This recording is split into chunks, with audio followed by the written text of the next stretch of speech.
Desde principios de la década de los 90 del pasado siglo se ha empleado el término Network Society, utilizado en 1991 en esta obra de Van Dyck, o el término sociedad red en castellano, fundamentalmente para señalar, en palabras de Manuel Castells, aquella sociedad cuya estructura social está compuesta de redes potenciadas por tecnologías de la información y de la comunicación basadas en la microelectrónica. En mi opinión, sin embargo, la generalización de esta estructura social en la que vivimos hoy nos impele, tengo la impresión, a la búsqueda de términos algo más específicos que puedan describir de manera más concreta las formas en las que la evolución de este paradigma ha ido aconteciendo. Mi propuesta sería proponer el término sistema red para referirnos no solo ya a la extrema morfología en red de las sociedades de más elevado consumo, es decir, a la forma o estructura social en red que caracteriza la vida en ellas, sino sobre todo al cada vez, diría yo, más evidente primado de la conectividad y de los intereses económicos inherentes a ella sobre sus propias posibilidades comunicativas o relacionales. Es evidente que en nuestras sociedades estar conectado casi de forma permanente y ser usuario de las plataformas y redes sociales más conocidas está dejando ya de ser una opción para convertirse en un estado necesario, en una condición, diríamos, para la no exclusión. Desde luego salta a la vista que tenemos que celebrar la amplitud de posibilidades sociales y de acción política ofrecidas por la expansión de la conectividad digital, capaz, como vimos de forma quizá especialmente clara a partir del año 2009, de resultar decisiva en la lucha política al hacer posible unas nuevas y muy eficaces formas de organización y movilización multitudinaria a través de las redes sociales, algo que nos exigiría, que duda cabe, valorar los tremendos potenciales antisistema del propio sistema red. Pero también creo que tenemos que reconocer que esas posibilidades antisistema son administradas paradójicamente desde dentro de la propia estructura del capitalismo tardío, representado además por unas pocas compañías, conformando una situación en la que los enunciados pueden ser de sumisión o de protesta, pero siempre de una manera con mayor o menor intensidad, digamos, van a formar parte siempre de la misma máquina, es decir, van a formar parte del capitalismo informacional. Que duda cabe incluso que hoy, si alguien tratara de hacer, por ejemplo, una campaña contra Twitter o Facebook, tendría que hacerla en realidad empleando Twitter o Facebook para difundirla. Y esta capacidad, precisamente para integrar incluso aquello que se le opone, conforma, a mi juicio, uno de los elementos más definitorios de esto que yo he querido denominar como sistema red. Es decir, esa capacidad que tiene para incorporar, para beneficiarse incluso de aquello que se le opone. Por consiguiente, el término sistema red señalaría un momento en el que habría acontecido una drástica separación entre los sistemas políticos, cada vez más cuestionados, como evidenció desde luego la emergencia, por ejemplo, del movimiento 15M en España, y el sistema económico transnacional que representan las corporaciones de las telecomunicaciones y que, como instrumentos posibilitadores de aquel cuestionamiento, parece que estuviesen de alguna manera exentas de todo trasfondo de intereses políticos particulares. Desde luego, corporaciones como Twitter o Facebook han sido capaces de extraer enormes beneficios económicos al tiempo que servían de catalizadores de todo tipo de revoluciones populares en decenas de lugares en todo el planeta, mientras que de alguna manera el capitalismo informacional que promueven quedaba, sin embargo, casi siempre incuestionado. Habríamos alcanzado, por tanto, un estadio de la sociedad red en el que el capitalismo informacional apenas sería criticado políticamente, quizá no tendríamos la capacidad o el interés, diría yo, incluso para criticarlo desde la perspectiva política, al ser de alguna manera siempre presentadas las nuevas tecnologías de comunicación en red como meros medios, como instrumentos para cualquier otra acción posible, y dándose de esta manera casi siempre por ideológicamente inocua la colonización económica de la comunicación en la que todo este orden tecnosocial se fundamenta. Hoy, desde luego, cabe preguntarnos qué queda de aquella idea de Internet como un territorio independiente, libre o autónomo, y desde la que debe o debería entenderse la emergencia y el desarrollo de muchas de las iniciativas, de las primeras iniciativas del NetArt allá por los primeros años de la década de los 90. En definitiva, ¿qué ha pasado de aquel archipiélago diseminado de iniciativas independientes y celulares conectadas entre sí únicamente a través de una estructura rizomática sin centros definidos ni jerarquías estables? Cuando cada vez más los usos mayoritarios de la web, como sabemos, están en manos de unas pocas corporaciones, cuando el paradigma de las tecnologías de la información parece haber evolucionado durante la última década hacia su cierre como sistema,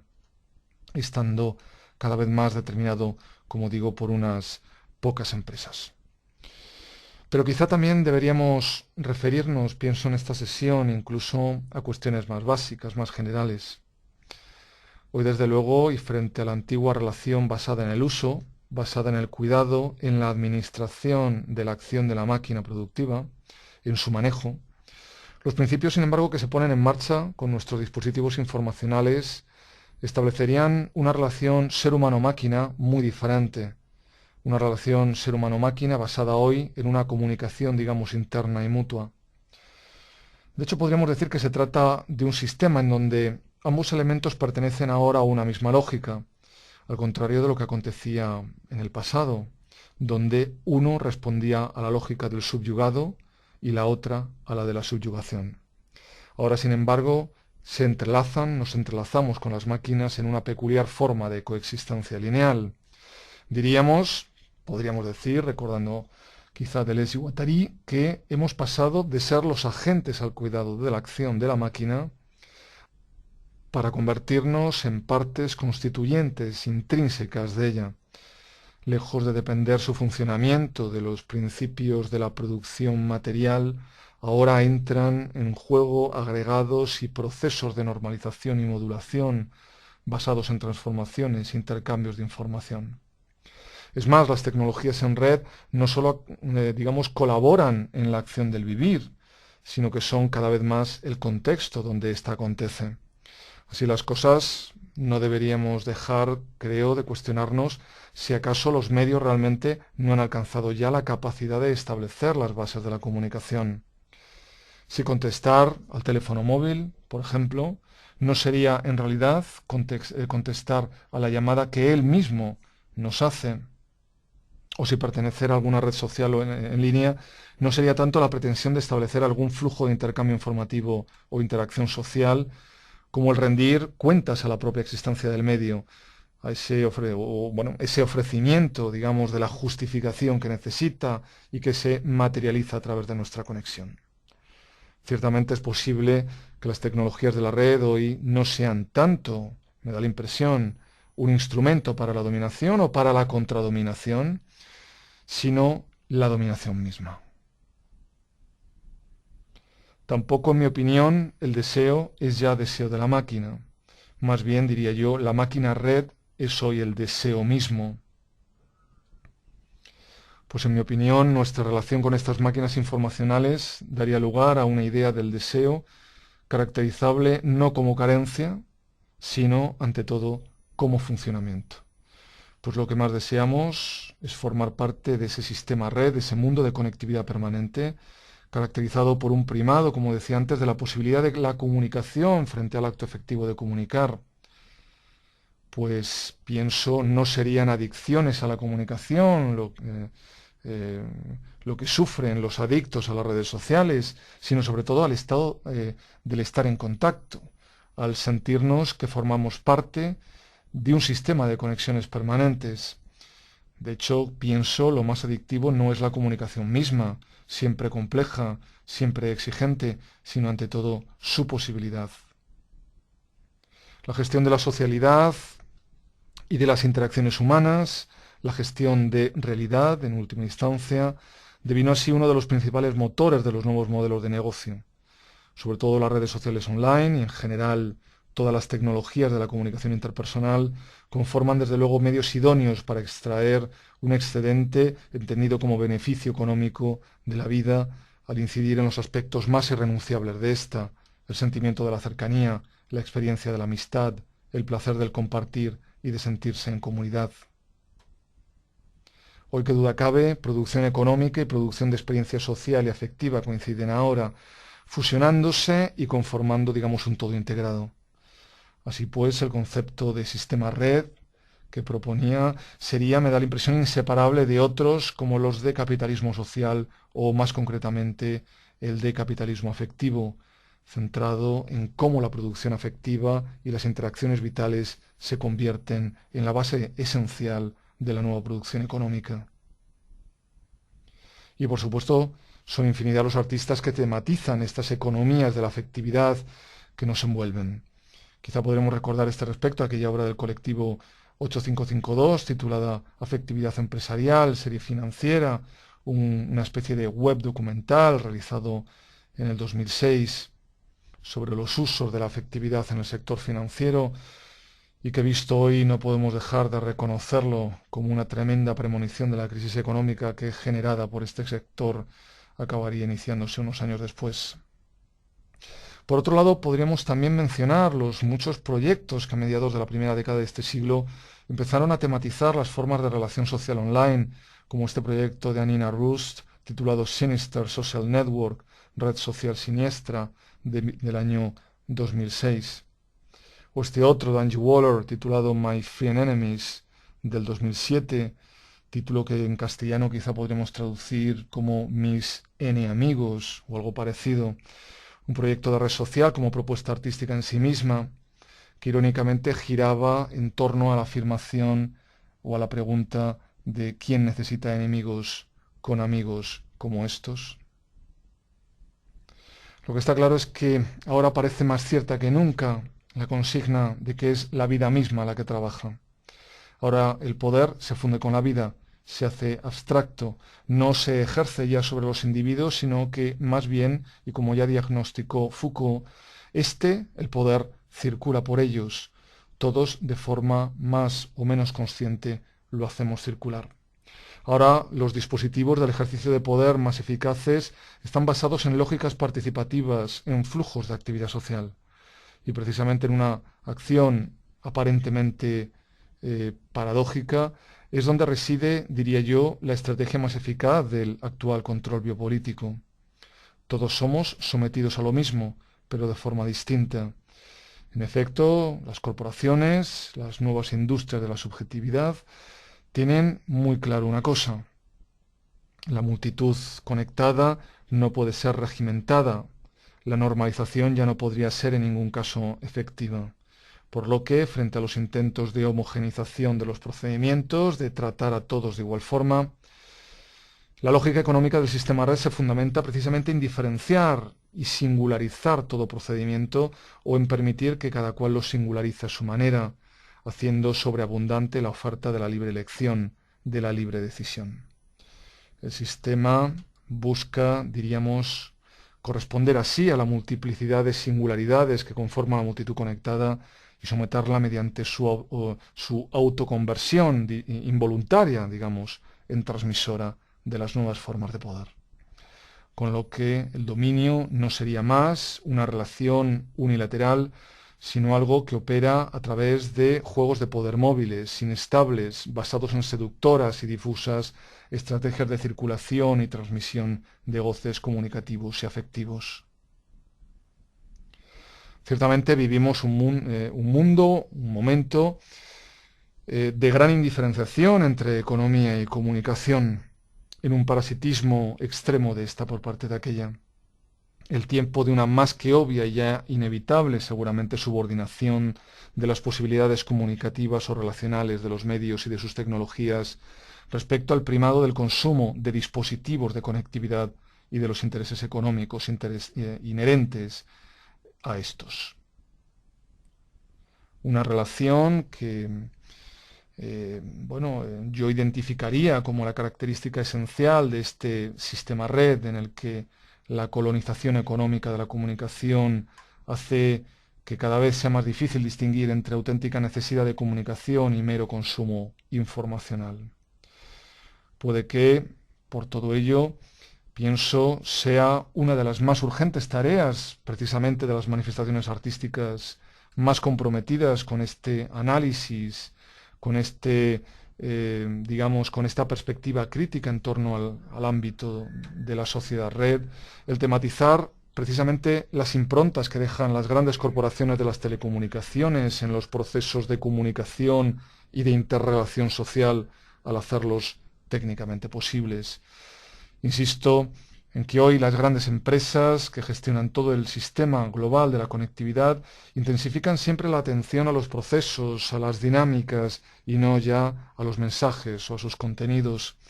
Se diga lo que se diga, todo formará parte ya del mismo sistema, caracterizado por una tendencia a la inclusividad total.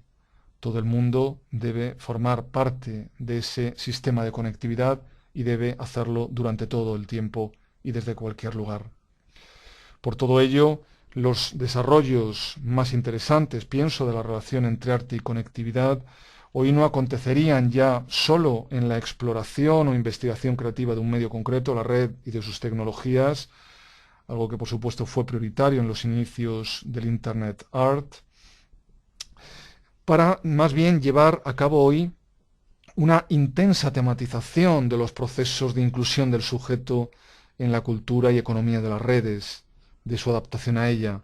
así como de las posibilidades que Internet ofrece para la crítica y la transformación social.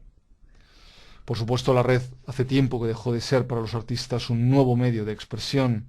para pasar a ser uno de sus fundamentales temas de trabajo desde una multiplicidad enormemente rica de enfoques. La relación entre arte e Internet se ha situado hoy mucho más allá de los límites marcados inicialmente por el primer Internet Art. El objetivo ya no es, desde luego, estudiar cuáles son los códigos técnicos de funcionamiento e interacción que proporciona Internet en relación a otros medios de expresión, ni tampoco tematizar las posibilidades específicas que ésta abre para el desarrollo de nuevos lenguajes artísticos. El enfoque es, creo, hoy mucho más amplio y se orienta fundamentalmente al análisis de los usos. De hecho, infinidad de artistas trabajan ahora sobre el papel de la red como elemento articulador primordial de las nuevas pautas sociales y comunicativas que caracterizan nuestro tiempo. Ante todo, se trata, diría yo, de un proceso de conversión en tema de trabajo del proceso mediático mismo, de ayudarnos a romper momentáneamente los ensamblajes que nos unen a él, haciéndonos pensar poéticamente acerca de algo que es mucho más que un medio de transmisión, a través precisamente de constituirlo como actividad. Insisto en que, definida hoy la evolución social y comunicativa de la red mediante los principios propios de la llamada Web 2.0, es decir, red social, compartición, diálogo, comentario, red entre iguales, se consigue o se ha conseguido presuponer en gran medida la neutralidad ideológica de estas tecnologías como valor primordial de la vida en las sociedades tecnológicamente más desarrolladas. Y quizá por esta razón lo que resulta evidente es que en la segunda época de la web es cada vez más difícil distinguir entre validez o campo de sentido y mera economía. Ello justificaría, es mi opinión, que una finalidad primordial en el presente de las prácticas artísticas en línea sea precisamente el de revelar,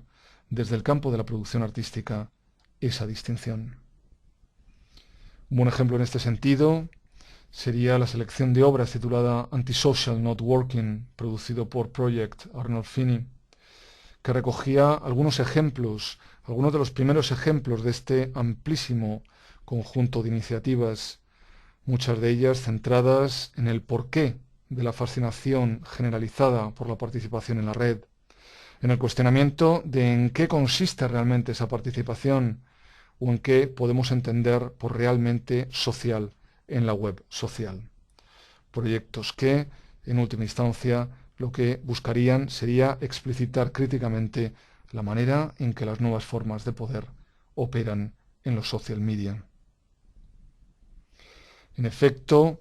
el arte, pienso, más comprometido con el análisis político del sistema red, tendría como estrategia central, diríamos, una estrategia de invaginación, De lo que se trata es de dar la vuelta a una situación establecida.